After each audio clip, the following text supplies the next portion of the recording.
अगर बात करें अलग अलग सोसाइटीज के बीच में हो रहे कंपटीशन की, जो कि ईस्टर्न आइलैंड में अलग अलग ट्राइब्स के बीच में मोआई स्टैचूज की साइज को लेकर हो रहा था, या फिर मायन सोसाइटी में अलग अलग सिटी स्टेट्स के बीच में हो रहा था, क्या ठीक वैसा ही कुछ आज अलग अलग कंट्रीज के बीच में नहीं हो रहा? क्या आज हम इंडियंस अपनी लाइफस्टाइल को अमेरिका जैसी बनाने की कोशिश नहीं कर रहे हैं? क्या आज हम इंडियन स्पिरिचुअलिज्म के बजाय मास कंज्यूमरिज्म की तरफ नहीं जा रहे? जिस तरीके से आज आप अपने चारों तरफ बड़ी बड़ी एसयूवीज देख रहे हैं, क्या उन्हें देखकर आपको नहीं लगता कि आखिर हमें इनकी जरूरत क्या है? एक 70-80 किलो के शरीर को उठाने के लिए आखिर आपको क्या जरूरत पड़ रही है 2000 किलो की कार की? और अगर उस कार में 7 लोग ट्रैवल करेंगे, वो भी किसी टफ टेरेन में, तो समझ आता है। बट शहर में सीधी सादी सड़क पर एक आदमी को ट्रैवल करने के लिए उसकी क्या जरूरत है? इतनी बड़ी मशीन में, जिसमें अननेसेसरी इतना लोहा और प्लास्टिक यूज किया गया है, जो काम सिंपली 800-900 किलो की एक i10 कर सकती है, उसको करने के लिए हमें आखिर क्या जरूरत पड़ रही है स्कॉर्पियो और फॉर्च्यूनर की? ये मास कंज्यूमरिज्म वाली लाइफस्टाइल अमेरिका में चल सकती है, बट एशियन कंट्रीज में रिसोर्स और पॉपुलेशन का डायनामिक्स ऐसा नहीं है कि यहां पर ये चल पाए। क्या हमारे देश की इतनी कैरिंग कैपेसिटी भी है कि हम ये सब अफोर्ड कर पाए? चलिए इससे जुड़े आपको कुछ जरूरी आंकड़े बताता हूं। यूएसए में हर 1000 लोगों में से 980 के पास कार है। अब अनुमान लगाइए इंडिया में हर 1000 में से कितने लोगों के पास कार होगी? 22। हाँ, सही सुना आपने। हर 1000 में से सिर्फ 22 लोगों के पास कार है इंडिया में, एज पर नीति आयोग। अब एक बार याद कर लीजिए लास्ट टाइम जब आप ट्रैफिक जाम में फंसे हुए थे, वो हाल था तब जब 1000 में से सिर्फ 22 लोगों के पास कार है। अब अनुमान लगाइए क्या हाल होगा इंडिया में अगर यूएसए जैसी कार डेंसिटी हो जाए तो? क्या हमारी प्यारी कंट्री इतना झेल भी पाएगी?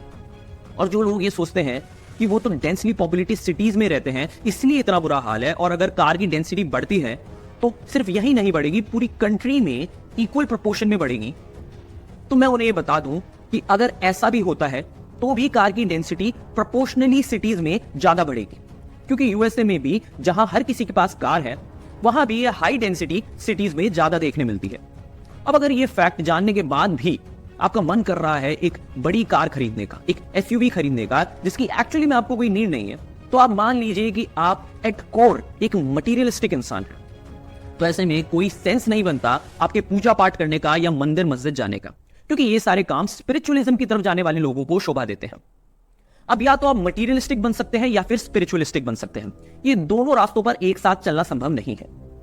और अभी भी अगर आपके मन में ये तर्क आता है कि अगर हम नहीं भी लेंगे तो कोई और ले लेगा, तो एनवायरमेंट को तो नुकसान हो ही रहा है, मेरे अकेले के लेने से क्या एक्स्ट्रा फर्क पड़ जाएगा? तो देखिए, इस प्रकार के कुतर्कों का ना कोई जवाब है ना ही कोई अंत है।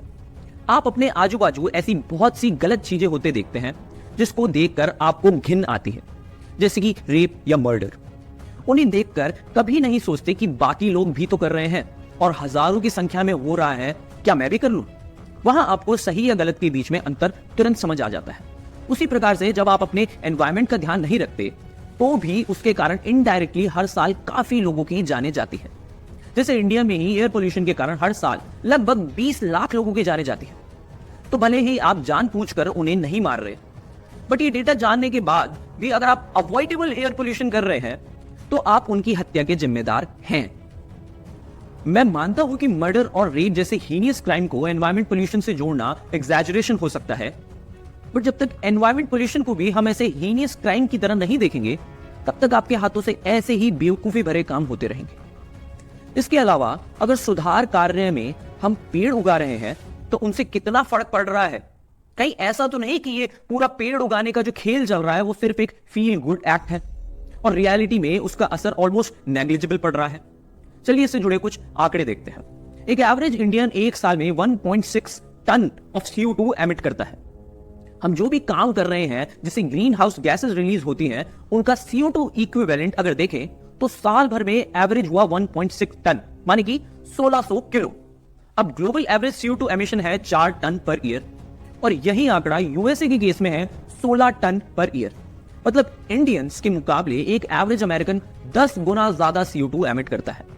अब ये सब जानने के बाद जो लोग सोच रहे होंगे कि तो क्या हुआ, हम लोग और पेड़ उगा लेंगे जो कि CO2 सक कर लेंगे, जिसे साइंटिफिकली कार्बन सिंकिंग कहा जाता है।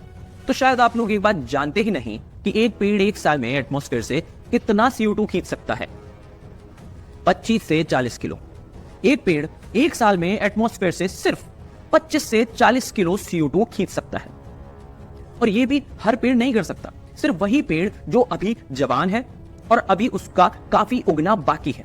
जो पेड़ ऑलरेडी काफी बड़े हो चुके हैं वो एटमॉस्फेयर से CO2 खींचना काफी कम कर देते हैं, क्योंकि अब जब उन्हें और ग्रो करना ही नहीं है तो वो उस कार्बन का करेंगे क्या? अब आप लोग सोच रहे होंगे कि अगर पेड़ उगाने से भी कुछ नहीं होगा तो हम करें क्या? तो इसका सिर्फ एक ही आंसर है, लेस कंजम्पशन। मतलब जितना एसेंशियल है उससे ज्यादा बिल्कुल भी नहीं। और ये एडवाइस भी सबके लिए नहीं है, क्योंकि मुझे या किसी को भी कोई हक नहीं है उन लोगों को ये कहने का कि आप लोग कंज्यूम मत करो जिन लोगों ने आज तक गरीबी के बाहर कदम ही नहीं रखा। जिन लोगों ने बेयर मिनिमम ही कंज्यूम किया है उन लोगों को कहां से मैं कंज्यूम करने के लिए कह सकता हूं?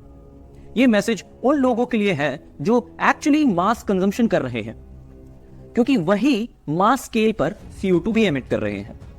ये जो 1.6 टन का एमिशन है वो भी इंडिया का हर आदमी इक्वली नहीं कर रहा है।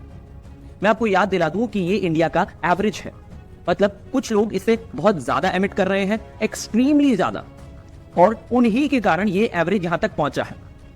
जब कंट्री की टोटल वेल्थ का 40% ही टॉप 1% ओन करके बैठा है और बॉटम 50% की पॉपुलेशन के पास में सिर्फ 6% वेल्थ है पूरी कंट्री की, तो उनके पास कंज्यूम करने को कुछ है ही कहा जो उन्हें कम कंज्यूम करने को कहा जाए।